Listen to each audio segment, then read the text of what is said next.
अस्सलाम वालेकुम and a very good morning. मैं हूं सिद्रा, आप देख रहे हैं आज पाकिस्तान। और कल से ही इस पाकिस्तान में एक ही बात की धूम मची हुई है जनाब। जैसे ही डॉलर की जो रेट्स हैं वो आसमान को छूने लगे तो हमने ये देखा कि पूरे सोशल मीडिया पे तमाम न्यूज़ बुलेटिन्स में एक ही खबर ब्रेक हो रही थी, आने वाले दिन का अंदेशा, यानी जी बहुत महंगाई बढ़ने रही है, इसका असर इस पे भी पड़ेगा, उस पे भी पड़ेगा। और महंगाई की हमने इतनी बात की कि वाकई लगने लगा कि ज़िंदगी में कदर कीमत अगर है तो सिर्फ इन्हीं चीज़ों की है। यानी शायद हमारे लिए सक्सेस, पैसा होना, ज़रूरियात का पूरा होना बहुत अच्छी चीज़ें, इंपॉर्टेंट भी हैं, लेकिन अगर आप और मैं मैनेजमेंट को स्टडी करें, ह्यूमन बिहेवियर को स्टडी करें तो ये बिल्कुल निचली सतह की बातें हैं। यानी मेस्लोज हायरार्की ऑफ नीड्स में आपका जो सर्वाइवल है वो बड़ा बेसिक है। अब आप कहेंगे सिद्रा, जब बेसिक सर्वाइवल के लिए ही एक आम पाकिस्तानी लड़ रहा है, जूझ रहा है, मुश्किलात का शिकार है, तो फिर इस हायरार्की ऑफ नीड्स में कैसे राइज किया जाए। लेकिन I want to tell you कि इट्स ऑल अबाउट पर्सपेक्टिव्स। हम आपके लिए कुछ नंबर्स एंड फिगर्स भी लेके आए हैं। इस खित्ते में भी पाकिस्तान की जो मौजूदा सूरत हाल है, जो हम डर रहे हैं, घबरा रहे हैं, शायद ये सोच रहे हैं कि महंगाई का जिन बिल्कुल बेकाबू हो गया है, बोतल से निकल आया है, अब जाने क्या होने वाला है, तो आपको बताते चलें कि एक सिंपल से comparison, and you can do this eight numbeo.com which is a website जो कि फैक्ट्स एंड फिगर्स और डेटा को कंपेयर करती है।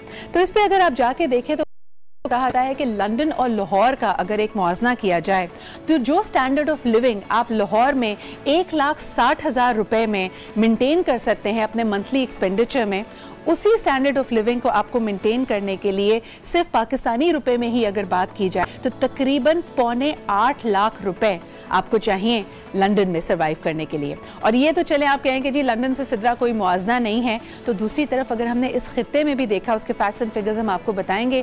किराए से लेकर पब्लिक ट्रांसपोर्ट तक, खुर्दनोश की जो अशिया हैं, उन सब के नंबर्स अगर हम कंपेयर करते हैं तो हमें नज़र आता है कि पाकिस्तान में हालात अभी भी आपके लिए मुआफ़िक हैं।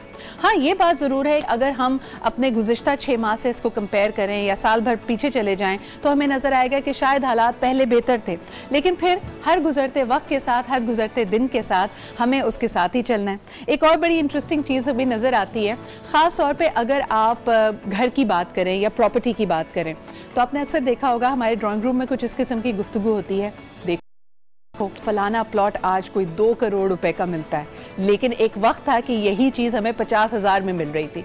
लेकिन इसमें एक बेसिक डिफ़ॉल्ट ये है कि जब वो चीज़ या वो प्लॉट 50,000 का था, आप अस्यूम कर रहे हैं कि मेरे पास, हम उस वक्त भी इतने ही गरीब थे, हमारे पास उस वक्त भी 50,000 रुपये नहीं थे। लेकिन बहरहाल अल्लाह ताला सबके लिए आसानियाँ पैदा करे। आज के हम शो स्पेसिफिकली यही बात करना चाहेंगे कि हम जो घबरा जाते हैं या पहले ही एक Doom and gloom situation imagine कर लेते हैं, और जिस तरह का नैरेटिव हमारे न्यूज़ चैनल्स पे इस वक्त चल रहा है, क्या वो हमें और आपको नुकसान पहुंचा रहा है।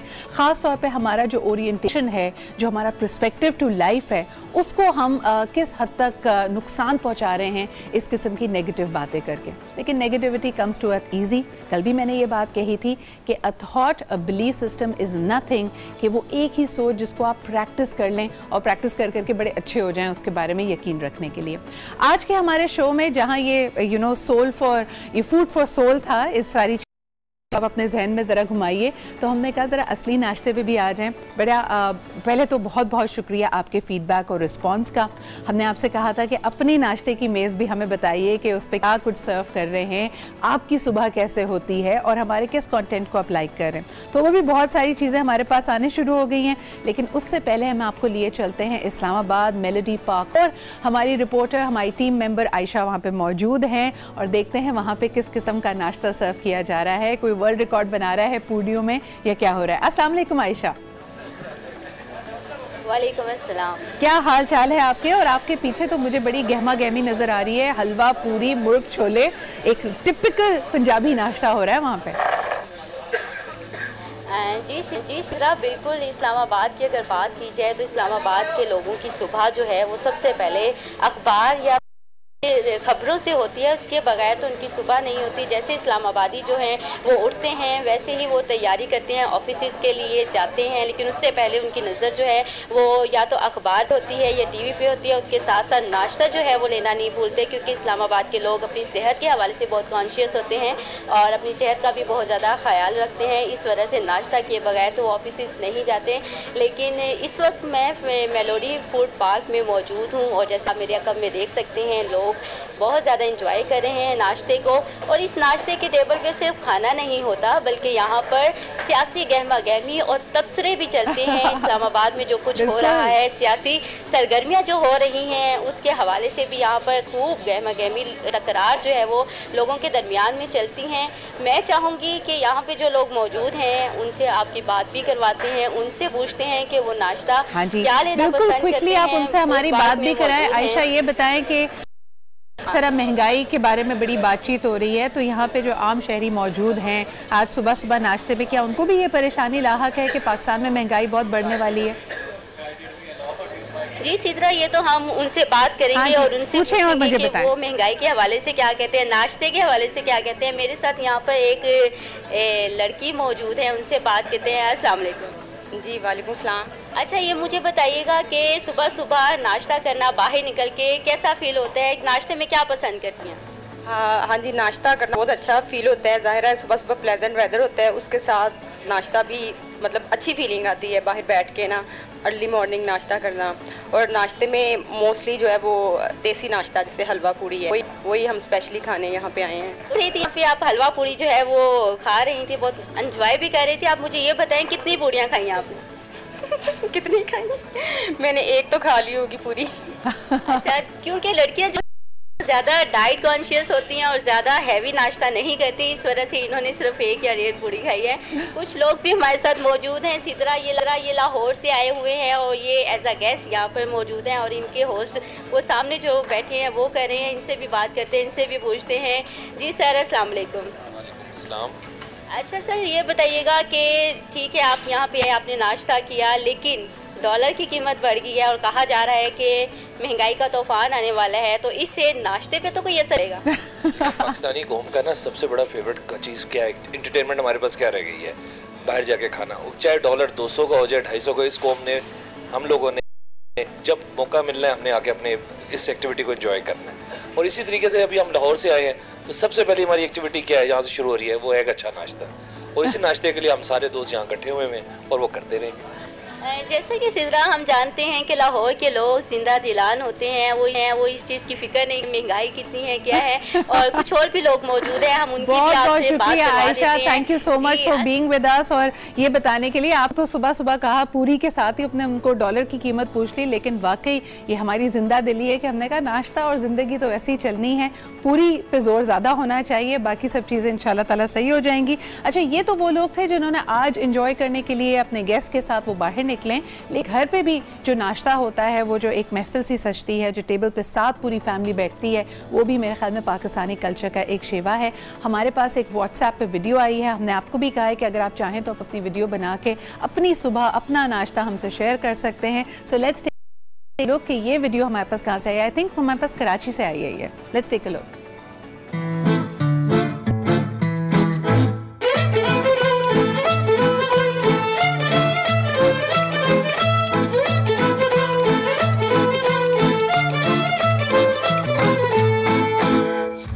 हेलो, अस्सलाम वालेकुम सिद्रा, गुड मॉर्निंग। ये है हमारी छोटी सी प्यारी फैमिली। हमारे हेड ऑफ़ द फैमिली पापा होते हैं सिटी से बाहर, तो हम मिस तो बहुत करते हैं उनको हर रोज़ नाश्ते पे, बट हमें एडजस्ट करना पड़ता है, क्या कर सकते हैं। और आज मेरी बरसों की ख्वाहिश पराठे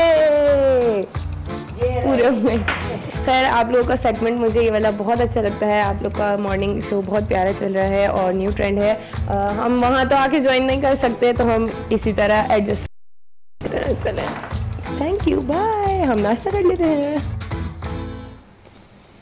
कोई पराठे खा रहा है, कोई पूरियाँ खा रही हैं, हमें कोई चाय भी नहीं पूछ रहा। खैर, चाय का इंतज़ार हो रहा है नाजरीन। लेकिन सबसे इम्पॉर्टेंट चीज़ आप देखें कि ये जो है ना अपनाइयत, सुबह सुबह बैठें, टीवी ऑन करें, डाइनिंग टेबल को साइड पे रखा, लेकिन उसी लाउंज की मेज़ पे सारे साथ मिलकर नाश्ता कर रहे हैं। That is the beauty of a Pakistani family. और साथ ही साथ घर के जो बड़े बुजुर्ग हैं और ख़ास तौर पे आपकी अम्मी का मूड कैसा है, वो अंडे और टोस्ट को देख के आप बता सकते हैं। अगर टोस्ट थोड़ा जल गया है तो अम्मी का मूड ख़राब है। इसलिए अगर आपने उनसे पैसे मांगने हैं या किसी पिकनिक पे जाने की, आउटिंग पे जाने की की इजाज़त लेनी है तो प्लीज़ अटेम्प्ट मत कीजिए, अपनी सेफ्टी को पहले मद्देनज़र रखिए। नाज़रीन, ये तो बात हो गई नाश्ते की। I hope that you having a brilliant start to the day. आज हमारे पास प्रोग्राम में बहुत कुछ है। There are some very important articles. एक तो जो ये इशू है उसको हम थोड़ा सीरियसली भी डिस्कस करेंगे कि महंगाई की वजह क्या है, अचानक से ये तूफ़ान कैसे आया। बहुत सारे ऐसे वादे जो PTI की हुकूमत ने इलेक्शन के दौरान थे, लोग ये तनकीद कर रहे हैं कि अब उनके जो एक्शंस हैं इससे मुतरादिफ जा रहे हैं। इसमें कितनी हकीकत है, क्या रियलिटी शिफ्ट हुई है, क्या उनका अपना प्लान शिफ्ट हुआ है, इस पर बात करेंगे। % की उन्होंने कमी फोरकास्ट की है, यानी 2019 में पूरी दुनिया की इकोनॉमिक ग्रोथ थोड़ी स्लो होगी। ऑफ कोर्स इसके असरात पाकिस्तानी इकोनॉमी में भी पड़ रहे हैं। यहाँ मेरे ख्याल में हमें अक्सर हम इसको इस तनाजुर से देखते हैं कि नई हुकूमत आए, क्या वो पाकिस्तान की मईशत को, इकोनॉमी को संभाल पा रही है या नहीं, या उनके अच्छे इक़दामात हैं या नहीं। I think 70 days is a very short time to जज। टफ डेज़ आर हियर, लेकिन ये सिर्फ पाकिस्तान की नहीं, पूरी दुनिया की हकीकत है। अब चलते हैं एक आर्टिकल की तरफ। एक कॉलम लिखा है जी पाकिस्तान के वेरी प्रोमिनेंट जर्नलिस्ट जनाब सलीम साफ़ी साहब ने, और इसका टाइटल था बेचारा CPEC। ये एक बहुत ही इंटरेस्टिंग उन्होंने तज्जिया इसमें पेश किया। उन्होंने कहा कि जब भी CPEC की बात होती है उसमें कहीं ना कहीं कोई कंट्रोवर्सी आ जाती है, और दोनों हुकूमतों ने इसको काफ़ी हद तक सियासत किया और इसमें कॉम्प्रोमाइज़ किए हैं, कंट्रोवर्सीज़ को जनरेट होने दिया। ट्रस्ट डेफिसिट का आ जाना इसमें और इतनी बातें होना, इसकी वजह यही है कि हुकूमतें इसको सही हैंडल नहीं कर पा रही। सबसे पहले उन्होंने थोड़ी की PMLN की हुकूमत पे की कि जिस तरह इन्होंने इसका रूट चेंज किया, ज़्यादातर इनका फोकस जो है वो एनर्जी पावर प्रोजेक्ट्स की तरफ चला गया रादर देन द इंफ्रास्ट्रक्चर। और अभी भी इमरान खान साहब की हुकूमत के हवाले से भी उन्होंने तनकीद की। हमारे साथ आज मौजूद भी हैं। आइए बात करते हैं सलीम साफ़ी साहब से। उनसे मैं पहला सवाल यही करना चाहूँगी सलीम साहब कि क्या वजह है कि इतनी कंट्रोवर्सीज जनरेट हो रही हैं, इतना कहा जा रहा है कि CPEC का मामला कुछ उलझता चला जा रहा है। Where is this trust deficit coming from? एक तो ये रविश हमें अपनी बदलनी होगी कि हम, क्योंकि जब आप पड़ोसी ममालिक के साथ आप तिजारत नहीं करेंगे तो पड़ोसी ममालिक का तिजारत के मैदान में कोई दूसरा आपका पल्ला नहीं हो सकता। दूसरा, चीनियों की ये आदत है कि वो मुंह बंद रखते हैं, खामोशी के साथ काम करते हैं और ज़ुबानों से बोलने की बजाय उनकी पॉलिसियाँ और उनके प्रोजेक्ट बोलते हैं। पाकिस्तान में हम सारा काम वो ज़ुबान से चलाना चाहते हैं। पिछली हुकूमत में भी यही था, CPEC ये हो रहा है, CPEC हो जाएगा तो ये मसला हल हो जाएगा, CPEC कोई हमला हो जाता था तो जी CPEC पे हमला हो गया फलां। मौजूदा हुकूमत भी उसको ज़्यादातर सियासत की बीन चढ़ा रही है। तो ये हमारे लिए अल्लाह ने एक बड़ी अपॉर्चुनिटी दे दी है। उसके ज़रिए हम अपनी इकॉनमी को बूस्ट दे सकते हैं, उसके ज़रिए फ्यूचर में हम अपने स्ट्रेटिजिक मकासद भी हासिल कर सकते हैं, लेकिन बशर्त ये कि हमने अगर इसको ट्रांसपेरेंट रखा, इसको इक़्तिसादी और स्ट्रेटिजिक मंसूबा समझ के हैंडल किया, ना कि इसकी बुनियाद पे हम सियासत करें, तो मेरे ख़्याल में ये पाकिस्तान की तकदीर बदल सकता है। लेकिन अगर हम उसके साथ इसी तरह खेलते रहेंगे, न वज़ीर उसको समझे, न मुशीर उसको समझे, न आवाम को उस पर एजुकेट, न मीडिया, और सिर्फ बहस जारी और सिर्फ कन्फ्यूजन ही हम फैलाते रहें, तो इससे ना हम इक़्तिसादी मकासद हासिल कर सकते हैं, न इससे हम स्ट्रेटिजिक मकासद हासिल कर सकते हैं। आपने 2 दफ़ा इसका हवाला दिया, स्ट्रेटिजिक और इक़्तिसादी के हवाले से सूरत हाल है, और अभी हमने देखा और आपके आर्टिकल में भी इस पर आपने रोशनी डाली कि सऊदी अरब ख्वाहिशमंद है, पैसे भी लगाना चाहता है, और पहले हमने उसको अनाउंस भी कर दिया कि जी अब वो CPEC में एक स्ट्रेटिजिक पार्टनर है। इंफॉर्मेशन मिनिस्ट्री की तरफ से ये साउंड बाइट आया, लेकिन फिर उनको बैक ट्रैक करना पड़ा। यही मिस हैंडलिंग का आप हवाला दे रहे हैं, कन्फ्यूजन फैलाने का हवाला दे रहे हैं अपने कॉलम में, लेकिन इस पर थोड़ी सी रोशनी डालिएगा कि ये स्ट्रेटिजिक और इक़्तिसादी जो मकासद हैं वो अलग अलग कैसे हैं, चाइना को किस बात पे तशवीश है, आपका इस हवाले से क्या कहना है? देखिए, मैंने आपसे अर्ज़ किया कि जहाँ तक इसके इक़्तिसादी आस्पेक्ट का ताल्लुक़ है CPEC का, उसमें तो चीन भी दुनिया के तमाम ममालिक को शामिल करना चाहेगा, ख़ित्ते के ममालिक को शामिल करना चाहेगा। जो इसका स्ट्रेटिजिक आस्पेक्ट है, ज़ाहिरी बात है कि उस पर न चीन चाहेगा कि पाकिस्तान या चीन के हरीफ ममालिक उसमें शामिल हो, या अमेरिका के ज़ेर असर, न पाकिस्तान को ऐसा करना चाहिए।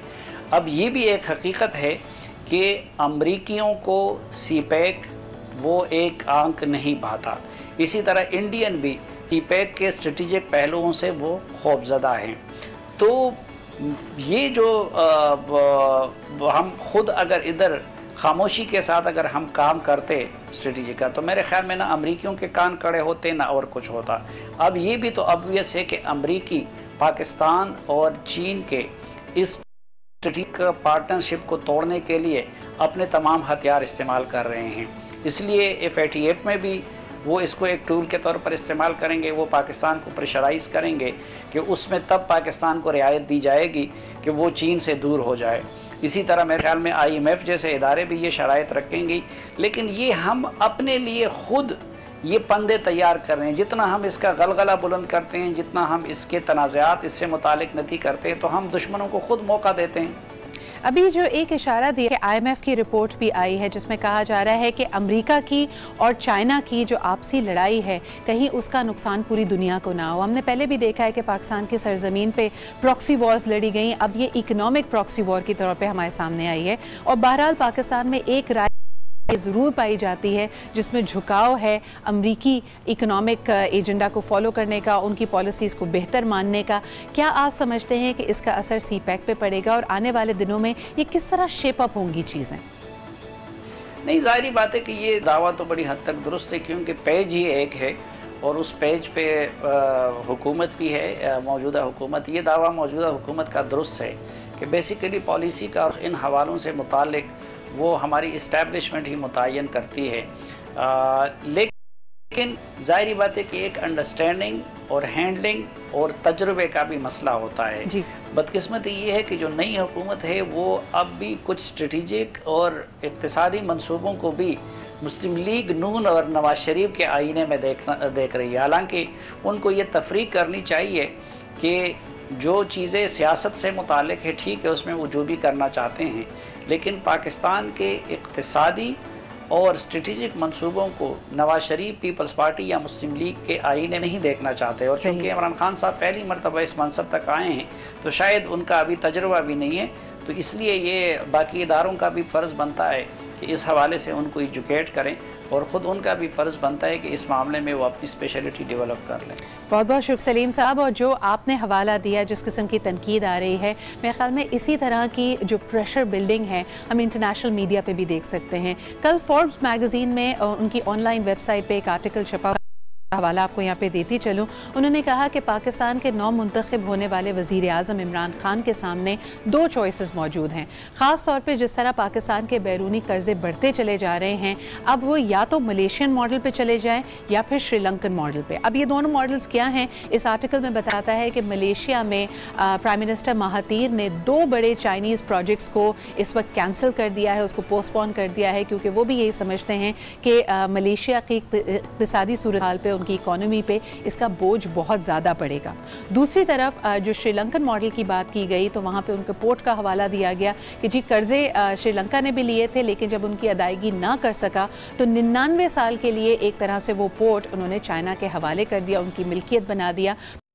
के एवज आप इक्विटी भी दे सकते हैं। ये बड़ी डिफ़िकल्ट चॉइसेस हैं और खुदा ना करे कि पाकिस्तान के सामने सिर्फ यही दो मौके रह जाएं। हम यकीनन चाहेंगे कि CPEC अपने मंजिल तक पहुँचे, उसका जो उसके समरात हैं ना सिर्फ पाकिस्तान को बल्कि पूरे खित्ते को मिले। कन्फ्यूजन के हवाले से क्या मसला है हम थोड़ी सी करेंगे। यहाँ पर हमारे साथ मौजूद हैं जनरल रिटायर्ड अमजद शुएब साहब, डिफेंस एनालिस्ट भी हैं। अस्सलाम वालेकुम सर। CPEC के मामले में हमारी हुकूमत और गुज़िश्ता हुकूमत के तनाजुर से जो कन्फ्यूजन पाया जाता है, अभी आपने सलीम साफ़ी साहब की गुफ्तगू भी सुनी, आप क्या समझते हैं कि what is the way forward, कहाँ पे, where is the coming from?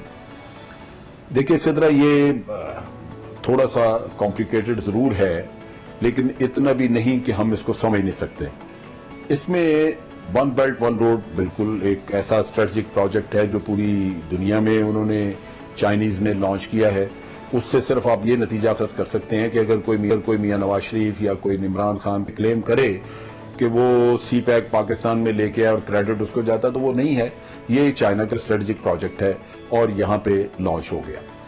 अब इसमें जो समझने की बात थी वो ये है कि चाइना ने अपने मकासद के लिए ये लॉन्च किया, उसको एक ओपनिंग चाहिए थी।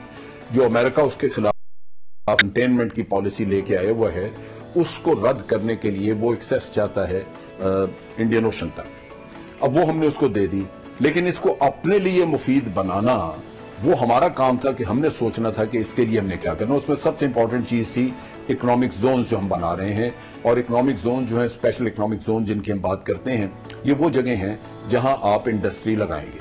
अब इसमें समझने की बात यह थी कि अगर सिर्फ चाइना इसको इस्तेमाल करता है तो वो सड़कें चाइना के लिए बन गई, किसी और के इस्तेमाल में नहीं आई, तो पाकिस्तान को सिर्फ चाइना से जो पैसे मिलेंगे वही मिलेंगे। लेकिन अमजद साहब, यहाँ पे एक इशू ये कि हम जब सिक्योरिटी सूरत पाकिस्तान की देखते हैं तो कहा यह जाता है कि जिस तरह अमेरिका को सीपैक प्रोजेक्ट एक आंख नहीं भाता, इंडिया को एक आंख नहीं भाता, इन दोनों के एक बहुत ही हैवी इम्पैक्ट और इन्फ्लुएंस मौजूद है अफगानिस्तान पे। तो अगर हमारे बॉर्डर में कशीदगी रहेगी तो सीपैक का जो हमें ग्राउंड रियलिटीज देखते हुए हम क्या समझते हैं कि we will be able to achieve these aims? देखिए, अभी तो फौरी तौर पे हमें सीपैक पे तवज्जो ये रखनी चाहिए कि जो इंटर डेवलपमेंट है उससे हम पूरी तरह भरपूर फायदा उठा सकें। जैसे मैंने इंडस्ट्रियल जोन वगैरह की बात की, ट्रेड हमारी बढ़नी चाहिए, एक्सपोर्ट बढ़नी चाहिए इससे। लेकिन जो बात आप कर रहे हैं वो वाकई एक बहुत बड़ी हर्डल है। अमेरिका अफगानिस्तान में बैठा है, जब तक अमेरिका वहां पे बैठा है इंडिया और अमेरिका मिलके इस प्रोजेक्ट के लिए रोड़े अटकाते रहेंगे, जो नहीं होना चाहिए। क्योंकि ये प्रोजेक्ट जो है दर हकीकत सिर्फ पाकिस्तान चाइना के लिए नहीं, इसका फायदा सेंट्रल एशिया को भी पहुंचेगा और इसका फायदा पहुंचेगा अफगानिस्तान वगैरह को भी, ईरान को, ये तमाम खित्ते के ममालिक इससे फायदा उठा सकते हैं। और मेरी अपनी सोच ये कहती है कि ये प्रोजेक्ट कामयाब होकर अच्छी तरह चल निकलता है तो भारत इससे दूर नहीं रह सकेगा। इसके समरात, इसके फायदे भारत उठाना चाहेगा। आज हमने इसको कॉस्ट इफेक्टिव बनाने के लिए बाज अननेसेसरी या बाज जो वक्ती तौर पे आपको प्रोजेक्ट नहीं चाहिए थे वो गालबन हम रिव्यू में, ये हुकूमत मौजूदा रिव्यू कर रही है। उसमें जैसे आपने कहा कि जी एक जो मेन रेलवे लाइन है हमारी पेशावर से कराची जाती है, इसको हम अपग्रेड करेंगे, लेकिन उसके साथ साथ ये भी तय हुआ कि एक पैरेलल और भी रेलवे लाइन बनाएंगे। बहुत बहुत शुक्रिया अमजद शरीफ साहब। मैं खबू तवील हो कि हमारे पास वक्त इतना ही है, लेकिन बहुत अहम बात है कि चाइना और अमेरिका की आपसी ट्रेड वॉर दुनिया के लिए मुश्किलात पैदा कर सकती है, और सबसे बढ़कर ये कि and this project is important to us, तो हमें अपनी तरजीहात पे फोकस करना चाहिए। इसी के साथ इस सेगमेंट को हम वाइंड अप करेंगे, एक छोटे से ब्रेक की तरफ बढ़ेंगे, लेकिन ब्रेक के बाद कहीं मत जाइएगा, जहां बात कर रहे हैं मौजूदा सूरत हाल की। आने वाले दिन बड़े ऑप्टिमिस्टिक हैं और उसमें सबसे ज़्यादा होप देती है हमें पाकिस्तान की यूथ। एक ऐसे ही होनहार तालिब इल्म से हम आपको मिलवाएंगे एक छोटे से ब्रेक के बाद। भी हैं जो खूबसूरती को देखते हैं, उसको उभारते हैं और लोगों को भी उसी तरफ मुतवज्जो करते हैं। हमाद साफ़ी भी उनमें से एक है, हमारे साथ मौजूद हैं। वालेकुम हमाद, गुड मॉर्निंग। वालेकुम अस्सलाम। क्या हाल चाल हैं आपके और आजकल क्या सरगर्मियां? मुझे ये पता है कि इतनी कम उम्री में भी और बहुत प्यार से लोग आपको प्रोफेसर हमाद साफ़ी भी कहते हैं, लेकिन आजकल आप क्या किस चीज़ में मसरूफ़ हैं, कौन सी पढ़ाई कर रहे हैं, कौन सी क्लास में, हमें बताइए। शुक्र है, अल्लाह का करम है।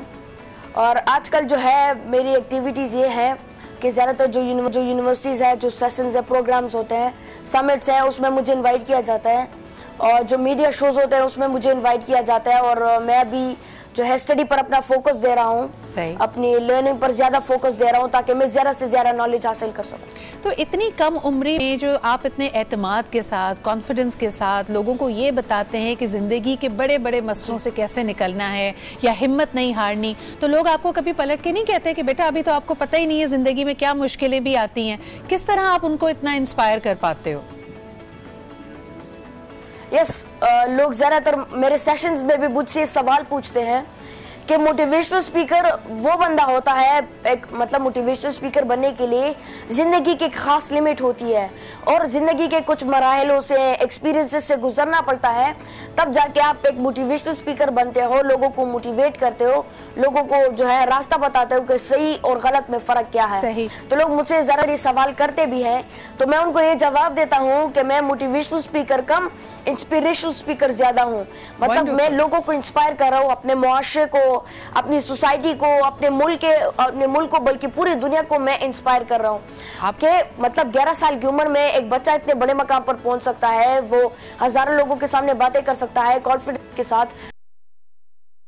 को भी पड़ता है, तो आप लोग क्यों नहीं कर सकते? लेकिन सबसे बड़ी चीज आपकी जो एनर्जी है, जो पॉजिटिविटी है, वो मैं यहाँ पे कराची में बैठी हूँ, आप पेशावर स्टूडियो में, लेकिन मुझे फील हो रही है। मुझे ये बताएं कि आपकी मोटिवेशन और आपकी इंस्पिरेशन कौन है? किसी ऐसे शख्स को या अपनी फैमिली में जिसको आप अपना रोल मॉडल मानते हो? देखिए, मेरे रोल मॉडल जो है इकबाल रहमतुल्लाह अलैह हैं, डॉक्टर अल्लामा मोहम्मद इकबाल। चूँकि मैंने अपनी इस मकसद की शुरुआत भी उन्हीं के बुनियाद पर की थी। मैं उनको पढ़ता रहता था, इकबाल दी पुरस्कार किताब है, उसी से मैंने इस जो है अपने मकसद की शुरुआत की। तो मैं उनको पढ़ता था, वो मुझे इंस्पायर भी कर रहे थे। और इकबाल रहमतुल्लाह को मैं इसलिए अपना रोल मॉडल मानता हूँ क्योंकि सबसे पहली बात वो आपको अपनी तारीख के साथ जोड़ते हैं। मुसलमानों की जो 1400 साल तारीख है, वो खासकर जो कुरून उला की मुसलमानों की तारीख है, वो आपको उसके साथ जोड़ते हैं। और दूसरी बात, इकबाल रहमतुल्लाह आपको आपके नजरिए के साथ भी कनेक्ट करते हैं। वो आपको आपकी जिंदगी का मकसद भी दिखाते हैं कि तुम एक शाहीन हो, तुम्हारी जो मतलब तुम्हारी जो उड़ान है, परवाज है, वो बादलों से ऊपर है। तो और वो आपको उस मकसद तक पहुंचने में भी इकबाल रहमतुल्लाह आपकी मदद करते हैं। वो आपको हिम्मत देते हैं, आपको कॉन्फिडेंट रखते हैं।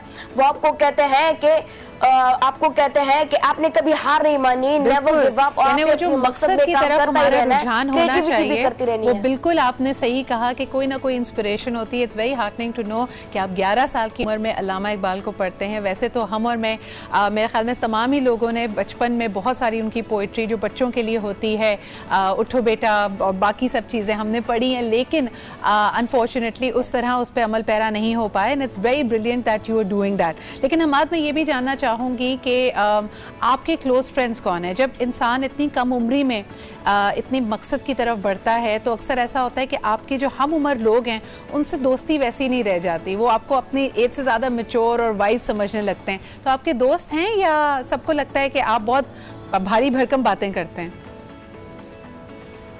जी, मेरे दोस्त भी हैं।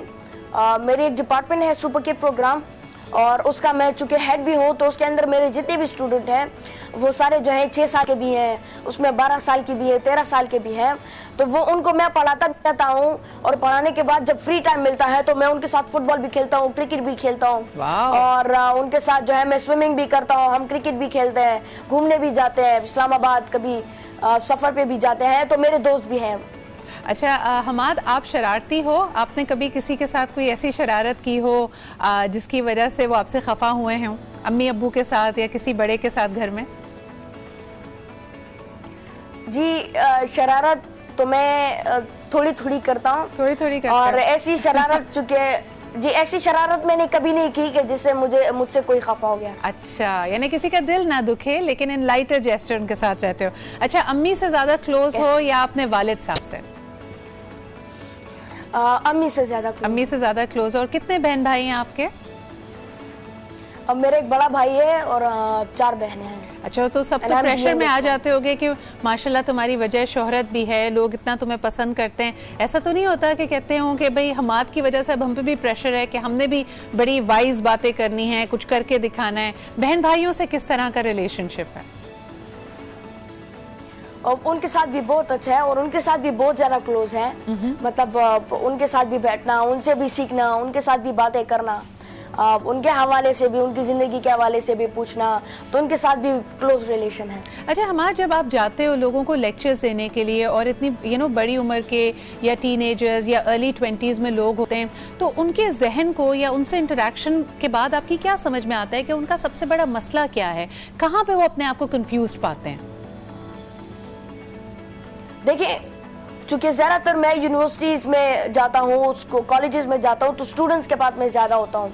तो स्टूडेंट्स के ज़्यादातर मसाइल ये होते हैं कि वो स्टूडेंट तो है, एक तो सबसे पहले नकल भी करता है टेक्नोलॉजिकल रेवोल्यूशन में, वो टेक्नोलॉजी में वो इतना अच्छा नहीं होता, क्रिएटिविटी उसकी नहीं होती, नकल करते हैं, रट्टा लगाते हैं, गोटा लगाते हैं। तो मैं ज़्यादातर उनके पास भी होता हूँ, और ये जो बेसिक मसाइल है जिसके बुनियाद पर वो आगे जाके कुछ भी नहीं करते, जिसके बुनियाद पर वो आगे जाके सिर्फ एक नौकरी बनते हैं और एक पैसे कमाने वाली मशीन खोलना एक अहम बात है, और आप उनको वो मकसद देते हो, को ये बताते हो कि सिर्फ रट्टा लगा के सवाल का जवाब नहीं देना, जिंदगी में और बहुत कुछ भी करना है। हमाद, बहुत बहुत शुक्रिया हमारे साथ होने का। और नाजरीन, ये है पाकिस्तान जो हम आपसे मिलवाना चाहते हैं। मेहमद एजेंसी के हमाद साफ़ी से आपकी मुलाकात करवाई। ऐसे अनगिनत मोती हमारे यूथ में, हमारी यंग लोगों में मौजूद हैं, और हमारी कोशिश होगी हम उनको ज़रूर इस प्लेटफॉर्म पर लेके आएँ। एक छोटा सा ब्रेक लेते हैं, ब्रेक के बाद आएंगे हमारे main issue of the day की तरफ। जिधर चले जाइए, चाहे स्टूडेंट्स हों, घर में बात करें या फिर इंडस्ट्री के लोगों से बात करें, ये बात मुझे इस तरफ इशारा करती है कि तकरीबन जो कहा जाता है कि आपकी इकोनॉमी इज़ 80% परसेप्शन, यानी जो आपका ख्याल है, जो आपका नज़रिया है, जो दुनिया को देखने का अंदाज, वही आपकी हकीकत को शेप करता है। और मेरे ख्याल में इस वक्त की जो मौजूदा सूरत हाल है इससे बेहतर इसका एग्जाम्पल नहीं मिल सकता कि अभी तो जी डॉलर की प्राइस सिर्फ चढ़ी ही है, लेकिन हमने सोचना शुरू कर दिया जी खाने की चीज़ें, सब्जी, आटा, दाल, फीसेस, जान बचाने वाली अद्वियात, सब कुछ महंगा होने वाला है, बिजनेस ख़राब हो जाएगा, पता नहीं क्या करें। तो इसमें हकीकत है, क्या वाकई ये इतनी ग्लूमी सिचुएशन है या नहीं, इस पे बात करेंगे। लेकिन प्रोग्राम के शुरू में भी मैंने आपको बताया था, लंदन से मुआजना किया था कि जो स्टैंडर्ड ऑफ लिविंग आप पाकिस्तान में इस वक्त मेंटेन करते हैं 1.5 लाख रुपए की नौकरी में, अगर वही स्टैंडर्ड ऑफ लिविंग आप लंदन में मेंटेन करना चाहें तो आपको तकरीबन 7.25 लाख रुपए पाकिस्तानी रुपए कमाने पड़ेंगे। ये परचेजिंग पावर पैरिटी है। तो हमने कहा कि भाई ये तो डेवलप कंट्री की बात हो गई, शायद लोग इसको ना माने, तो ज़रा खित्ते पे नज़र डाल लेते हैं। श्रीलंका जैसे मुल्क से कर लेते हैं और वहाँ पे भी हमने पाया कि पाकिस्तान की सिचुएशन इस वक्त करंटली बहुत बेहतर है। आप इसको चेक कर सकते हैं जाके nubio.com पे, they compare the data all over the world. तो जी श्रीलंका और पाकिस्तान का अगर मुआवजा किया जाए तो पाकिस्तान में कंज्यूमर प्राइसेस 40% कम है श्रीलंका से। हमारे यहाँ रेंट यानी किराया 57% कम है श्रीलंका से। और हमारे यहाँ जो ग्रोसरीज, जो आटे, दाल, सब्जी के भाव की बात की जाती है 72% यानी 72% कम है श्रीलंका से। परचेजिंग पावर पाकिस्तान में हायर है तकरीबन 28%, यानी हम करेंसी हमारी जो उसमें चीज़ें आ जाती हैं वो 28% ज़्यादा आ सकती हैं। ये श्रीलंका की बात है, जिसके बाद मैं आपको बांग्लादेश और इंडिया का भी हवाला दूंगी, क्योंकि हम बड़े खुश होते हैं इस तरह की चीज़ें कंपेयर करके। तो इतने हालात बुरे नहीं हैं, सिर्फ नज़रिए को बदलने की देर है। लेकिन बहरहाल लोग परेशान तो हैं, और इस वक्त जो मंदी आई है कारोबार में, लोगों के लिए परेशान कुन सूरत हाल है। घरों का, लोगों का, फैमिलीज़ पे इसका क्या असर पड़ेगा, इस पर बात करेंगे। आज जो पैनल हमारे साथ मौजूद है बड़ा ही सबसे पहले यहाँ पे वेलकम करना चाहेंगे, बहुत ही मायनाज सियासी शख्सियत हैं, कुछ उनसे बात करेंगे। हम हालिया सूरत हाल की भी कितना पाते हैं कि इस वक्त की जो हुकूमत वक्त है वो काबू कर पाएगी इन सूरत हाल को, एटलीस्ट परसेप्शंस को ही बेहतर कर पाएगी या नहीं। हमारे साथ मौजूद हैं, PSP को रिप्रेजेंट कर रहे हैं रज़ा हारून साहब। अस्सलाम वालेकुम, thank you very much for being here. और जो परसेप्शन चल रहा है, आप समझते हैं कि सर मुंडाते ही ओले पड़े ये इस हुकूमत के लिए सही है? मैं समझता हूँ कि एक अपॉर्चुनिटी थी after a very long time in Pakistan के, जब ये PTI की गवर्नमेंट आई, not going to the details क्या हुआ, एवरीबडी वाज होपफुल और एक बड़ी उम्मीदों के साथ लोगों ने वेलकम किया। और शुरू में साइंस भी अच्छे थे सारे, लेकिन जो एक बहुत बड़ा फ्लॉ जो मुझे नज़र आ रहा है, इनकी पॉलिटिकल हैंडलिंग, PTI की manoeuvring, not coming out of the PTI. Once you are in the government, you are the Prime Minister of Pakistan, you should represent Pakistan. और वो PTI की chairmanship या उनके information should have stopped being the तर्जुमान of PTI. वहाँ से सारे शुरू हुए claims, stall claims, counter claims, backtracking, ये तमाम चीज़ें जो है ना, that creates instability. और ख़ुसूसन आपको पता है सिदरा के जो इन्वेस्टमेंट होती है, ये इकोनॉमी होती है, दैट डिपेंड्स ऑन 4 बेसिक। इस वक्त अगर बिजनेस कम्युनिटी की बात की जाए, और क्योंकि मॉर्निंग का वक्त है, तो ऑन अ लाइट लोग अक्सर कल ये भी बात कर रहे थे कि इस वक्त जो इंडिकेटर्स नज़र आ रहे हैं, इनको देख के नुसरत फ़तेह अली की कवाली याद आ रही है कि सोचता हूँ वो कितने मासूम थे, क्या से क्या हो गए देखते देखते। डॉलर की कीमत भी इसी तरह जा रही है, और लोगों ने तो यहाँ तक कहा कि बाकी सब चीज़ें छोड़ो, नोट को इज्जत दो ताकि वो अपनी जगह बरकरार रख सके। इस पर बात करें कि इस हद तक मुमकिन है, किस तरह किया जा सकता है। हमारे साथ ऑफकोर्स मौजूद हैं a very prominent face of आज न्यूज़, और ख़ास तौर पर बिजनेस एंड इकोनॉमी पर इनकी खास नज़र रहती है। हमारे साथ मौजूद हैं इमरान सुल्तान, अस्सलाम वालेकुम। वालेकुम अस्सलाम। और आप ही के साथ तशरीफ रखती हैं उफेरा। हम इनसे जानेंगे कि चलें, हम बाकी बातें बोर्ड रूम्स में तो होती रहती हैं, मीडिया पे होती रहती हैं, घरों तक, हमारे गली मोहल्ले घरों इसके क्या असरात मुरतब हो रहे हैं, क्या इम्पैक्ट मुरतब हो रहा है, और ख़ास तौर पे किचन मैनेजमेंट किस हद तक इससे मुतासर होगी। जी उफेरा। वालेकुम अस्सलाम। बिल्कुल, औरत हमारे माशरे का एक बहुत अहम रोल है, और मेरे ख्याल से मर्द कितना भी कमा के लेकर आ रहा हो घर में, अगर उसकी मैनेजमेंट घर में सही नहीं चल रही है, whether low amount of salary और whether high amount of salary, घर में मैनेजमेंट सही नहीं चली तो एवरीथिंग इज लॉस्ट। यानी होम इकोनॉमिक्स बड़ी मैटर करती है लार्जर इकोनॉमिक्स में। बिल्कुल, एग्जैक्टली। और अगर एक औरत अच्छे तरीके से घर लेकर चल रही है और सेविंग कर रही है, तो definitely on the larger scale हमारी सोसाइटी, हमारी इकोनॉमी और like everything would be much better क्योंकि अगर हम डेवलप्ड कंट्रीज में चले जाते हैं, जिसके एग्जाम्पल में चाइना दूंगी, तो सुबह सारे दरवाजे बंद होते हैं क्योंकि मर्दों के साथ औरत भी कमाने निकल रही है। हाँ, वैसे she is also working hard for the everything. जिस तरफ हमारा मेरे ख्याल में इक्तिसादी सूरत हाल जा रही है, no longer will we be relying on a single member earning only, ये भी परेशान कुन बात है लोगों के लिए। लेकिन कमिंग टू यू इमरान, कल से मेरे ख्याल में द ब्रेकिंग न्यूज़, सुबह से जो डॉलर की उड़ान शुरू हुई, हम सुबह शो कर रहे थे 132, जाते जाते तक 136, कुछ इससे भी ज़्यादा बड़ा, फिर नीचे आया। क्या सूरत हाल है, आप इसको कैसे देख रहे हैं? और बिजनेस कम्युनिटी परेशान है बहुत इस वक्त? बहुत ज़्यादा परेशान है। देखिए जी, बहुत ज़्यादा परेशान है। रज़ा साहब अभी जो बात कर रहे थे कि एक भारी मैंडेट के साथ PTI आई और एक तब्दीली की बात हुई थी कि तब्दीली आएगी, तब्दीली आना चाहिए, और उसमें एक माइंड भी बन चुका था कि जनाब एक कड़वा वो पीना पड़ेगा। आप जब क्लेम करते हैं कि ख़जाना खाली था, कुछ नहीं है आपके हाथ में, और ये इकॉनमी की सूरत हाल है, तो आपको IMF के पास जाना ही था, आपको हर हालत में जाना था और आपको इकॉनमी को डिसिप्लिन करने के लिए जाना था। बात यह कि इतने अरसे जो इबहाम पैदा किया गया कि आप नहीं जाएंगे, कुछ और भी आपके पास रिसोर्सेज हैं, चीन जो है वो आपको बेल आउट करने के लिए आ रहा है, सऊदी अरब जो है वो आ रहा है ह्यूज इन्वेस्टमेंट के साथ आ रहा है, $2 बिलियन पर बैरल जो आपकी डेफर पेमेंट ऑयल की आपके पास आ रही है। पॉलिटिकली इनके ऊपर आई ना और सियासत हुई तो उसने इबहाम क्रिएट किया, और पता आपको कि एक वो जो अनसर्टेनिटी है वो बड़ी कंफ्यूज करती है। लेकिन मुझे जहाँ तक, and you can correct me if you think that is not right, जो इस वक्त टर्मोइल है, जो परसेप्शन कंफ्यूजन है, वो मेरे ख्याल में हाईली पॉलिटिकल है। अगर आपको याद हो 2008 पूरी दुनिया वर्ल्ड इकोनॉमी रिसेशन में चली गई, उस वक्त की आने वाली जरदारी साहब की हुकूमत को हमने बिल्कुल वो मार्जिन दिया, हमने कहा जी हालात ही दुनिया के बदल गए, पूरी दुनिया की इकोनॉमी ठप हो गई है। इस वक्त वर्ल्ड बैंक और IMF ये बात कह रहा है कि चाइना और अमेरिका की जो आपसी चपकलिश है, जो उनकी ट्रेड वॉर है, उसका खमियाजा पूरी दुनिया को भुगतना पड़ेगा। तो हम क्यों ये सबका सब PTI की मद में डाल देते? नहीं, हम नहीं डाल रहे PTI की मद में। हम देखें, बात सुने, सऊदी अरब की आप इकॉनमी ले लें, आप अमेरिका की ले लें, जापान की ले लें, चाइना की ले लें, हम अपने हम जो है ऑन रियलिस्टिक ग्राउंड के अगर देखें तो हमारे जो रिजर्व्स हैं वो सिर्फ $8 अरब रह गए हैं। सऊदी अरब के $600 बिलियन हैं उनकी इकॉनमी एक अलग चीज़ है। हम तो ये हाथियों की लड़ाई में वो जो है ना घास, वो वाली सूरत हाल है। प्रॉब्लम इस वक्त यह है कि हमारे पास जो हमें इस वक्त फौरी तौर पे जो चाहिए था वो तकरीबन $12 अरब चाहिए थे, वो हमारे अकाउंट में आ जाते हैं, हमारे फॉरेक्स रिजर्व में आ जाते हैं, आपके पास ब्रीदिंग स्पेस होता है। परसेप्शन मैनेजमेंट की अगर बात की जाए, रज़ा साहब, आज सुबह भी मैंने फोर्ब्स का एक आर्टिकल शेयर किया, लोगों ने कहा जी CPEC से रिलेटेड जो कन्फ्यूजन है, जो लोग कह रहे हैं कि बैरूनी कर्जों का बोझ इतना बढ़ रहा है, तो इमरान खान साहब के सामने शायद सिर्फ दो रास्ते, एक ये कि मलेशिया की तरह या तो वो चाइना के प्रोजेक्ट्स कैंसिल कर दें और कहें कि मईशत पे हम और बोझ नहीं डालेंगे, या फिर खुदा न खास्ता श्रीलंका जैसा रास्ता कि जी जो आपका उन्होंने अपनी पोर्ट 99 के लिए चाइना को दे दी तो कर्जों को इक्विटी में बदल दिया। क्या आप समझते हैं कि ये पॉलिटिकल लीडरशिप कोई तीसरा रास्ता निकाल पाएगी, स्टेबलाइज कर पाएगी? नहीं कर सकते, दे आर फार अहेड, और वो आप काफी तो हो चुका है सारा कुछ। They can't just stop this project CPEC, तो आप नहीं कर सकते, तो बैक ट्रैक कर नहीं सकते। नहीं, देखिए इन सारी चीजों के लिए जरूरत आपको स्टेबिलिटी की है ना। मैं फिर वहीं आऊंगा, आपके पास स्टेबिलिटी नहीं है और नेशन एज अ वन आपको अपना मैंडेट नहीं दे रहा, पार्लियामेंट से आप अपनी स्ट्रेंथ नहीं ड्रॉ कर रहे, और अगर हर घर में जिसका ग्रोसरी का बिल अगर 4000 था और अब 6500 होने जा रहा है, तो अभी तो यहाँ मुल्क में एक अफरा तफरी की कैफियत होने जा रही है ना कि आपने लोगों को इन्फॉर्म ही नहीं किया है।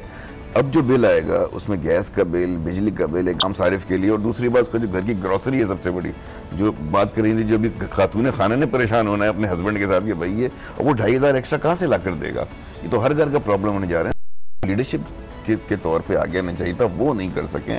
दूसरी बात ये कि देखिए, ये सब आप जब कर सकते हैं जब पार्लियामेंट के अंदर और पार्लियामेंट से बाहर गवर्नमेंट की क्रेडिबिलिटी हो। बात लीडरशिप की है, इमरान खान साहब वो पर्सनैलिटी रखते हैं, कर सकते हैं, उनमें ये क्वालिटीज हैं, बिल्कुल हम उसको सब पूरी कौम सपोर्ट करेगी।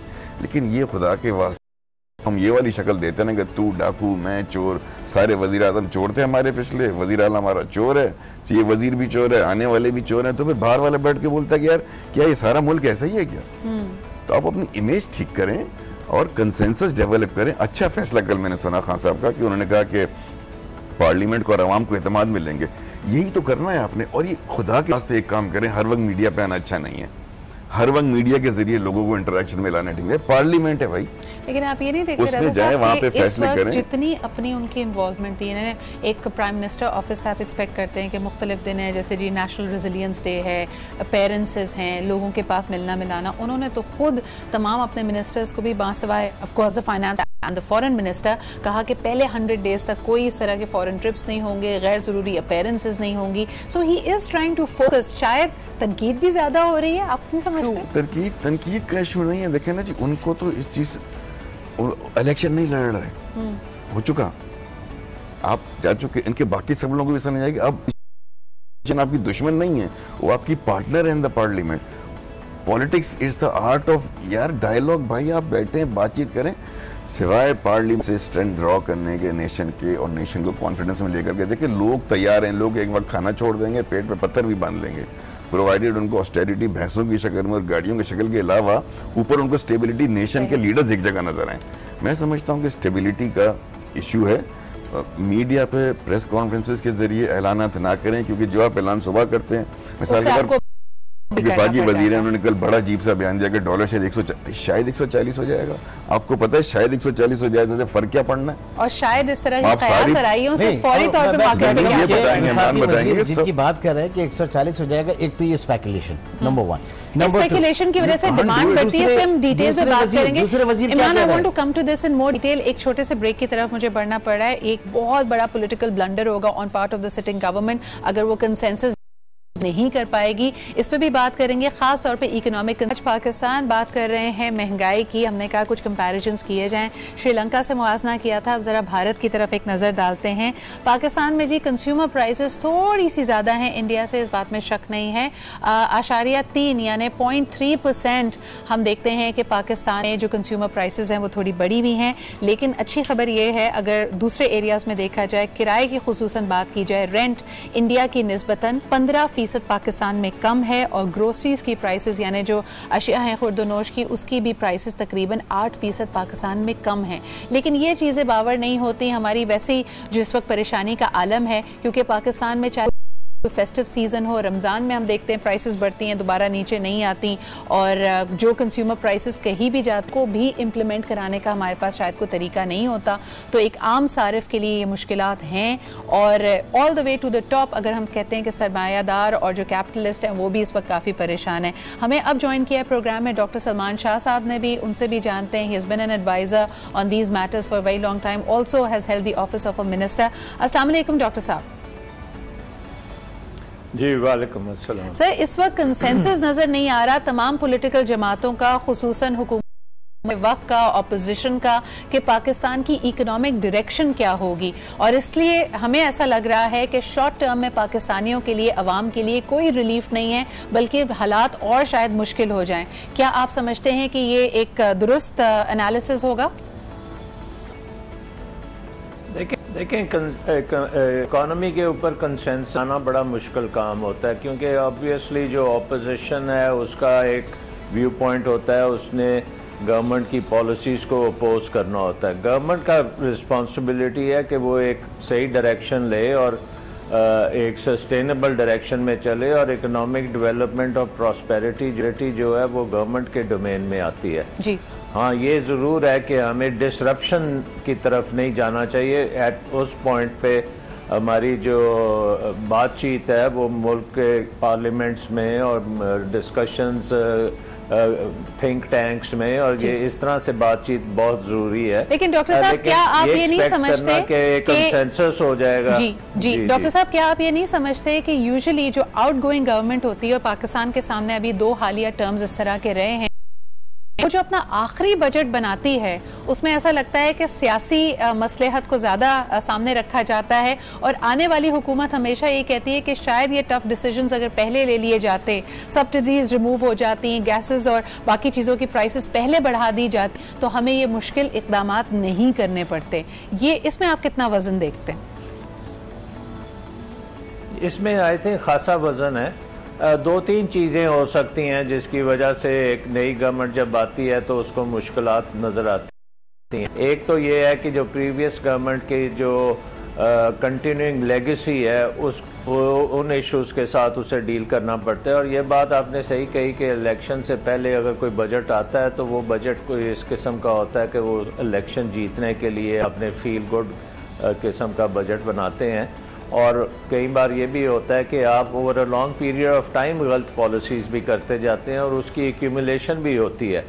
और थर्ड चीज़ ये होती है कि अगर आप आए हैं ऐसे वक्त पे कि बहुत एक्सटर्नल शॉक आ गया, जैसे 2008 में जब पीपल्स पार्टी की गवर्नमेंट आई तो उसके आते साथ ही ऑयल की प्राइसेस जो हैं तकरीबन $70-80 पर बैरल से $150 पर बैरल पे चले गई हैं। वो एक बहुत बड़ा एक्सटर्नल शॉक पूरी दुनिया ही रिसेशन में चलेगी। डॉक्टर साहब मेरे पास कराची में भी पैनल मौजूद है, रजा हारून साहब मौजूद हैं, इमरान सुल्तान हैं हमारे साथ, उफेरा हैं, उनसे भी बात करते हैं। आप भी गुफ्तगू में शामिल रहिए। रजा साहब, एक PTI का बड़ा अहम मेरे ख्याल में और कैंपेनिंग उन्होंने इसी हवाले से की कि कराची के साथ बड़ी ज़्यादती हुई है, हमें इसका इदराक है और हम इसको करेक्ट करना चाहेंगे बीइंग द इकोनॉमिक हब। पिछले गुज़िश्ता 50-60 दिनों में आप क्या देखते हैं, कितना फोकस है? बिजनेस कम्युनिटी अगर परेशान है, एक तो कंसेंसस बिल इन्होंने करनी है इन द पार्लियामेंट, लेकिन with the business community, with the industrial sector, specially with Karachiites, क्या आप राब्ता कोई देख रहे हैं? कंसेंसस बिल्डिंग हो रही है? मैं समझता हूँ इंटेंशंस तो उनकी बड़ी क्लियर हैं और अच्छी भी हैं, लेकिन प्रॉब्लम ये है कि जितनी भी डेवलपमेंट होना है कराची में, जो डेवलपमेंट रिलेटेड है, that's basically has to come through the provincial government. Federal government बराह रास्त तो उसमें अपना कोई रोल प्ले कर नहीं सकती, उसके पास वो पावर्स नहीं है, अथॉरिटी नहीं है। तो उसके लिए अगेन उनको आना है, अब उसके लिए पैसे चाहिए, आपको फंड्स इंडक्ट करने हैं, डेवलपमेंट के काम करने हैं। फिर कराची इंडस्ट्रियल हब है, आपको इसलिए कराची के अंदर ज़्यादा जोर देना चाहिए। और इमरान खान साहब का था भी कि कराची की अहमियत उन्होंने अपनी स्पीचेस में कही, कराची का एक पैकेज अलग से अनाउंस किया। तो इंटेंशंस तो हैं, लेकिन इतने दिन अभी उनके हुए नहीं हैं कि हम उस पर जो आपने ऐसे कहा, Imran, maybe you can comment on then कि गैस की प्राइसेस बढ़ी, इसका डायरेक्ट इम्पैक्ट आपकी इंडस्ट्री पे आता है। तो जब ये कदम लिया जा रहा था, क्या कुछ रिलीफ, कोई बातचीत, एक होता है ना फेडरेशन से, चेंबर्स से बात की जाए, उनको बताया जाए कि टफ डेज है, जिस तरह उन्होंने मेरे ख्याल में ब्यूरोक्रेसी को एक फोल्ड में लिया, उनको समझाया कि भाई थोड़ा सा मुझे वक्त दें लेकिन ये चीज़ें सही हो जाएंगी। अब तक 2 फोरम्स बने हैं, एक इकोनॉमिक एडवाइजरी काउंसिल, उसके कुछ मेंबर हैं, वो क्लब बना है, और एक और बिजनेस काउंसिल। आप कराची में, कराची का कोई स्टॉक ब्रोकर उसके पैनल पे नहीं है, कोई बैंकर उसके पैनल पे नहीं है। तो यहाँ पे जो स्टेक होल्डर्स हैं वो बड़े परेशान है इस पे कि पॉलिसीज बन कहाँ पे रहेंगे। बड़ी मजे की बात कि 2 महीने हो गए तकरीबन, एक मीटिंग खाली कन्वीन हुई है इस वक्त, और उसमें भी जो मेंबर्स हैं ओवर IMF की अगर हम बात करें तो उसमें भी वो एक डिफरेंस ऑफ ओपिनियन था। कनेक्ट करूंगा, डॉक्टर साहब अभी जो बात कर रहे थे वो बात बीच में रह गई थी। उन्होंने कहा कि ऑयल प्राइसेस, जाहिर कि सबसे बड़ी चीज़ है ऑयल प्राइसेस। सीधा प्राइसेस $82 पर बैरल है, और आपको याद होगा, आपको पता होगा कि 4 नवंबर को ईरान के ऊपर सेंक्शन लगने जा रहा है, अमेरिका सेंक्शन लगाने जा रहा है। ऑयल प्राइसेस देखिए कहां पे जाएंगे। जो डॉक्टर साहब अभी बात कर रहे हैं कि पीपल्स पार्टी दौर में कहां तक चली गई थी ऑयल प्राइसेस, तो पाकिस्तान की इकोनॉमी, हमारा मोर देन 50% इंपोर्ट बिल जो है वो ऑयल के ऊपर होता है। इससे तो मुझे एक बात याद आ रही है, अभी थोड़े दिनों पहले इस पे बड़ी गुफ्तगू हो रही थी कि जी बाय लॉ, आपका लॉ कहता है बिजली की कीमत है वो ज्यादा होनी चाहिए, पेट्रोल की ज्यादा होनी चाहिए, गैस सस्ती होनी चाहिए। आपने तो नवीद उल्टी सुना दी है, ईरान पे सैंक्शन लगे, वो अपने आप बढ़ जाएगी। हाँ, वो बढ़ जाएगी। देखिए वो क्यों होनी चाहिए गैस क्यों होनी चाहिए कि गैस जो है आप उसको हम अनप्रोडक्टिव मींस में यूज कर रहे हैं। हम CNG सेक्टर को जो दे रहे हैं अनप्रोडक्टिव मींस में। आप मैसेज के हवाले से आप बसों में दीजिए, आप इंडिविजुअल्स गाड़ियों में ना दें, जिस जो मैस ट्रांजिट का है। लेकिन अगर आपको याद हो, ये पहले गुफ्तगू यही मुद्दा कि CNG का हम unproductive this started right after Musharraf era 2008 से ये बात होना शुरू हुई। आज 10 साल के बाद भी हम सिर्फ बात कर रहे हैं इसके ऊपर। हमने फेज आउट नहीं किया। लोगों ने कहा जी CNG किट्स बंद हो जाएंगी, CNG स्टेशंस कम हो जाएंगे, इंडस्ट्री की तरफ इसको मोड़ा जाएगा। ऐसा भी नहीं हुआ। आज भी हम उसको उसी तरह इस्तेमाल कर रहे हैं। उसी गैस से सस्ती बिजली पैदा कीजिए, सस्ती बिजली पैदा होगी तो आपकी तमाम जो कॉस्ट ऑफ डूइंग बिजनेस कम हो जाएगी। आपका मसला सारा क्या है? अब इसी मामला को फेरा अगर हम हाउस होल्ड से कनेक्ट, इस वक्त उन्होंने कहा कि जी प्राइसेस ऊपर जाएंगी, every household is going to feel the pressure of it. बिल्कुल। आप क्या समझते हैं कि कहाँ पे किस तरह मैनेजमेंट बेहतर की जा सकती है? सिद्रा, सबसे पहले तो ये कि as being a housewife, as being a mother, हमें प्रायोरिटीज सेट करनी है। द मेन पॉइंट के हर जिंदगी के पहलू में जो पॉइंट होता है वो होता है प्लानिंग। तो एक हाउस वाइफ को सबसे जो फर्स्ट प्रायोरिटी पे होनी चाहिए प्रॉपर प्लानिंग। उसमें सबसे प्रायोरिटी पे जो चीज़ आ रही है वो फूड आइटम्स आ रहे हैं। हमारे कॉम्प्लेक्स का बहुत शिकार है। लाइक एक कपड़ा अगर एक जगह पहन लिया तो वो उस जगह पे वो दोबारा पहन के नहीं जाएगी। Even it's cost is more than 5K, like 5,000 से भी ज़्यादा किया है, but she will never wear that कि वो देख चुके हैं। तो सबसे पहले तो हमारी और टैक्स से बाहर आने की ज़रूरत है, तो फिर हमारा मुआशरा बहुत हद तक बेहतर हो जाएगा। तो प्रायोरिटी पे हमारे फूड आइटम्स हैं। हमने अपने बच्चों की सेहत नहीं तबाह करनी है, हमने अपने लाइक फैमिली मेम्बर्स की सेहत का ख़ास ख्याल रखना है।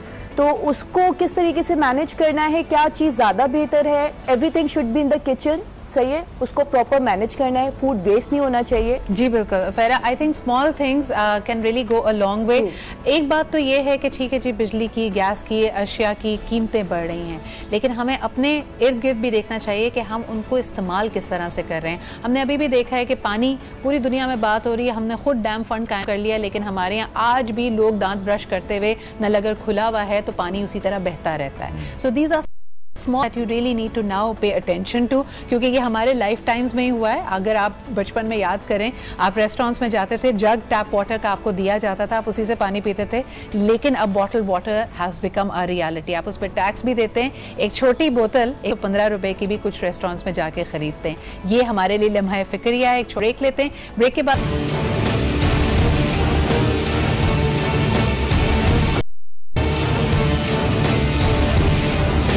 मुश्किल फैसले हैं, मुश्किल चैलेंज है।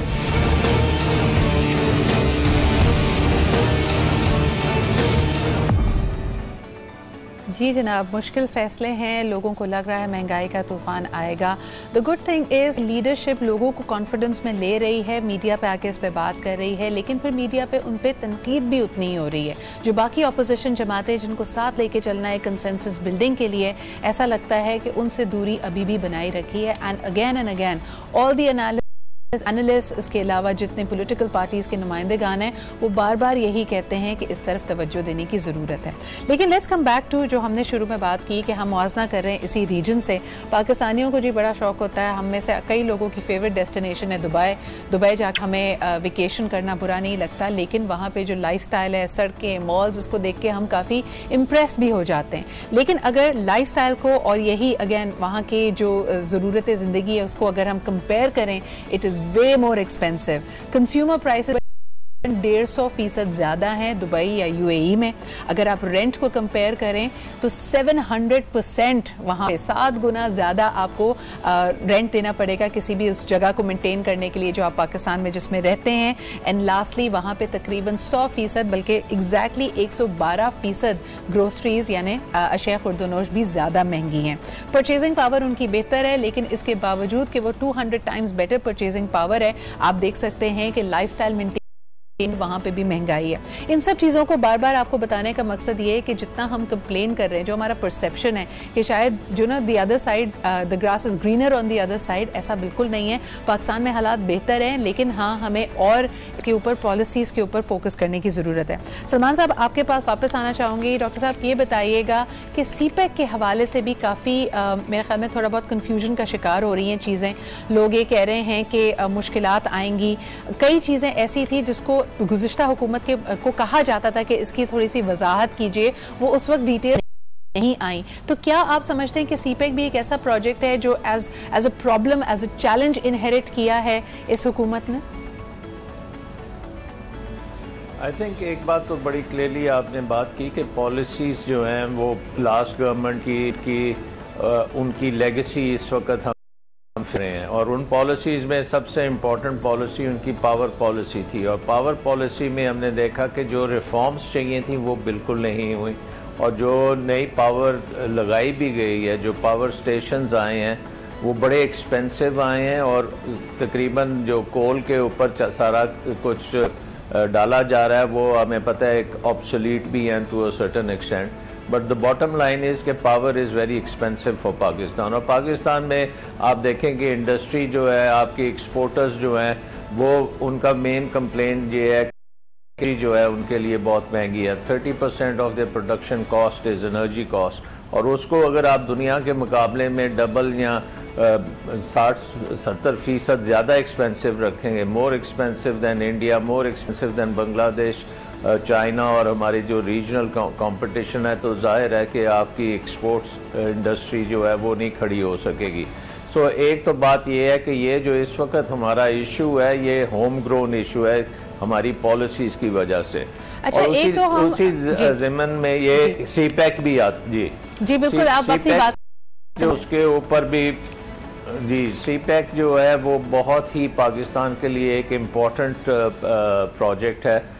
पाकिस्तान में बहुत ज़्यादा एक पोटेंशियल है और वो पोटेंशियल एक जियोग्राफिकल पोटेंशियल है कि हम पूरे सेंट्रल एशिया और पूरे यूरेशिया का एक यूरेशिया में कॉरिडोर दे रहे हैं right into the Indian ocean, जो कि बहुत यूनिक है और उससे पूरी इस यूरेशियन कॉन्टिनेंट के ऊपर बेशुमार इकोनॉमिक एक्टिविटी हो सकती है जी। उसके साथ साथ हमें ये भी पता है कि अफ़गानिस्तान में अब अमन का वक्त आ रहा है, आहिस्ता आहिस्ता अमन की तरफ लोग जा रहे हैं और वहाँ पे अगर पीस डील होती है और ये खिता पूरा ओपन अप करता है तो सीपैक का जो असल पोटेंशियल है वो सामने लेकिन सलमान साहब एक जो राय लोगों की है, अभी हमने देखा कि जो एनुअल मीटिंग्स IMF की और वर्ल्ड बैंक की हुई हैं, उनका तो मानना ये है कि चाइना और अमेरिका के दरमियान जो ये ट्रेड वॉर है ये पूरी दुनिया के लिए ख़तरनाक हो सकती है। अब ऐसा तो नहीं जिस तरह इमरान भाई यहाँ पे हवाला दे रहे थे कि हाथियों के जंग में जो हम बेचारे पिस रहे हैं, ये कोई और इकोनॉमिक प्रॉक्सी वॉर है जो अब पाकिस्तान इसका खमियाजा भुगतेगा। नहीं, वो तो डेफिनेटली हो सकता है, उसके हमें बेनिफिट्स भी मिल सकते हैं। चाइना और अमेरिका की आपस में कुछ होती है और चाइना की एक्सपोर्ट्स अमेरिका में जो हैं वो कुछ कम होती हैं, तो हो सकता है पाकिस्तान की एक्सपोर्ट्स को मौका मिले कि अमेरिका में, क्योंकि हम टेक्सटाइल और गारमेंट्स की बात अगर करते हैं तो उस कॉन्टेक्स्ट में पाकिस्तान को बेनिफिट भी मिल सकता है। ठीक है डॉक्टर साहब, आपकी बात में यहाँ कराची स्टूडियोज में भी लाना चाहूँगी। डॉक्टर साहब, आप क्या समझते हैं, एक रिवायती तौर पर हमेशा हमने देखा कि पाकिस्तान पीपल्स पार्टी का एक इकोनॉमिक आउटलुक था और PMLN का एक इकोनॉमिक आउटलुक था। PTI क्योंकि हमेशा ऑपोजिशन में रही तो हम पहली दफ़ा उनको रोल आउट करता हुए हैं। इस वक्त पाकिस्तान पीपल्स पार्टी जो कि वाहिद सूबाई हुकूमत उनके पास है अदर देन PTI, क्या सोच रही है सिंध के लिए और अपना इकोनॉमिक एजेंडा कैसे रखेगी? क्योंकि हम बिलावल साहब की भी बहुत तनकीद सुनते हैं on the economic matters, but what is their priority, वो किस तरह अपनी बात मनवाएंगे? I got no hope from People's Party. People's Party ने सबसे ज़्यादा मायूस किया है पाकिस्तान के अवाम को, अपने वोटर्स को तो किया ही होगा। 10 साल सूबे की हुकूमत के बाद 11वां साल है to show for it, no progress at all. तो मुझे उनसे तो कोई होप नहीं। स्टिल मेरी होप अभी ज़्यादातर PTI के साथ ही अटैच्ड है, क्योंकि जो उनकी इकोनॉमिक टीम है, अब जो इमरान बात कर रहे थे इकोनॉमिक एडवाइजरी काउंसिल है, उसमें बड़े अच्छे लोग हैं। मैंने पूरी लिस्ट देखी है, बड़े अच्छे लोगों को उन्होंने शामिल किया, लेकिन पता नहीं उनके एडवाइस भी ले रहे हैं कि नहीं ले रहे हैं। ओवरऑल असद उमर साहब 5 साल MNA थे, कि बस 5 साल फाइनेंस कमेटी के मेंबर थे, बड़े आउटस्पोकन वोकल थे, सब पता था। यही बात की जाती है कि सरप्राइज थोड़ी उनके लिए, सरप्राइजिंगली नहीं आपके सामने आया कि कौमी खजाना खाली है बिल्कुल और ये हो गया। असद उमर साहब जो है स्टैंडिंग कमेटीज को चेयर करते रहे और आपको पता है कि कितनी पावरफुल लेकिन बातें तो ऑन रिकॉर्ड इमरान वो पहले भी कहते रहे कि मुश्किल हालात हैं, तवज्जो नहीं दे रहे। इनफैक्ट उनका सबसे बड़ा आर्गुमेंट था ही इकोनॉमिक। उन्होंने कहा जी करप्शन है, this is all an eye wash, जितने प्रोजेक्ट सिखाए जा रहे हैं उनमें कोई हकीकत नहीं है। तो इस तरह तो उनका नैरेटिव बदला तो नहीं है। लेकिन वही नैरेटिव नहीं बदला, उसी नैरेटिव की बुनियाद पे तो हुकूमत मिली है ना। अगर सब कुछ मुस्लिम लीग ने लिया होता, इनको इलेक्ट कौन करता? वो नैरेटिव था, लेकिन उस नैरेटिव के साथ हमने तो ये सुना था और प्रेजेंटेशंस थी कि हमारे पास 500 पेज के हल मौजूद है। मेरा ख्याल है कि पीपल्स PTI का जो लॉन्च है ना गवर्नमेंट, वो फेल हुआ है।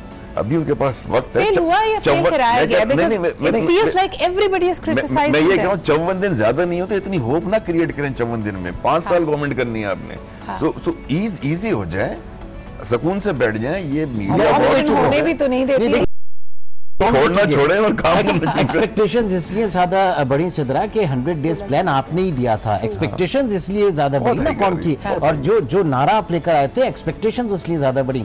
हम क्रिटिसाइज नहीं कर रहे हैं, बात सारी है कि आप बिजनेस रिकॉर्डर के एडिटोरियल्स पढ़ लीजिए, आप उसमें सारी चीजें पढ़ लीजिए कि जब आपको एक क्लियर किट देखें, एक डायरेक्शनलेस जा रहे थे ना, आपको एक डायरेक्शन चाहिए थी। जरा मुश्किल फैसले करने हैं, कड़े फैसले करने हैं, IMF के पास जाना, कोई गुना थोड़ी IMF के पास जाना, आपको पहले क्लियर था। आप जाते, इस बीच में आपने देखा कि स्टॉक एक्सचेंज कितना उसके नीचे पानी जो है वो बहा पुलों के नीचे से। स्टॉक एक्सचेंज तो पूरी दुनिया की देखी जाए तो इस वक्त आया, तो वो हम पता नहीं क्यों उसको एज एन इंडिकेटर लेते। लेकिन बहरहाल the other thing that I want to get to is, जो आपने एडिटोरियल्स का कॉलम्स का हवाला दिया, पाकिस्तान में अभी डॉक्टर सलमान शाह भी यही कहते हैं कि इकोनॉमिक कंसेंसस बिल्ड करना सबसे मुश्किल काम है। आप हमेशा ऑपोजिशन का काम ही ये होता है कि वो वॉच डॉग की तरह देखे कि हुकूमत क्या काम कर रही है, उस पर तनकीद भी करती है, उसकी ट्रांसपेरेंसी को भी क्वेश्चन करती है। यहाँ पे ये है कि हमारे जो इकोनॉमिक एक्सपर्ट्स हैं, कुछ का टिल्ट अमेरिका की तरफ है और एक लार्जर पिक्चर में हमें नजर आ रहा है कि अमेरिका और चाइना की आपस में इस वक्त ठनी हुई है। So where shall we go from here? अब देखिए, शॉर्ट टर्म रिलीफ नजर आ रहा है आपको? कोई शॉर्ट टर्म फिलहाल तो बिल्कुल नहीं है। फिलहाल तो बहुत टफ टाइम में, उसके बाद इनका इन पॉलिसीज का बेनिफिट हम ही को मिलेगा, बट ये कि तब तक हम सस्टेन कर पाए। So you are agreeing with the policies that they are undertaking right now? आपको सही लग रही है जो इकदाम कर रहे हैं? बिल्कुल सही है, इकदाम यही करने हैं, हमने यही करने हैं इकदाम, लेकिन हम जिस तरीके से करने जा रहे हैं उसके ऊपर हमारा इख्तिलाफ है। हम जो करने जा रहे हैं उसके ऊपर है। एक चीज हम मिस आउट कर रहे हैं, आपने भी कंपैरिजन दिया CPI कंज्यूमर प्राइस इंडेक्स का, सारी चीजों का। अभी भी दुनिया भर की जो मईशतें हैं वो बड़ी स्ट्रॉन्ग फुटिंग्स पर। वो पाकिस्तान का मसला ये है कि पाकिस्तान की जो पैरेलल इकोनॉमी है, जो मुझे और आपको भी नहीं पता कितनी बड़ी है। आपने UAE की बात की, 700% ज्यादा वहां पे करना पड़ेगा। कितने पाकिस्तानियों की प्रॉपर्टीज UAE में जाके निकल रही हैं, आपको पता है ना?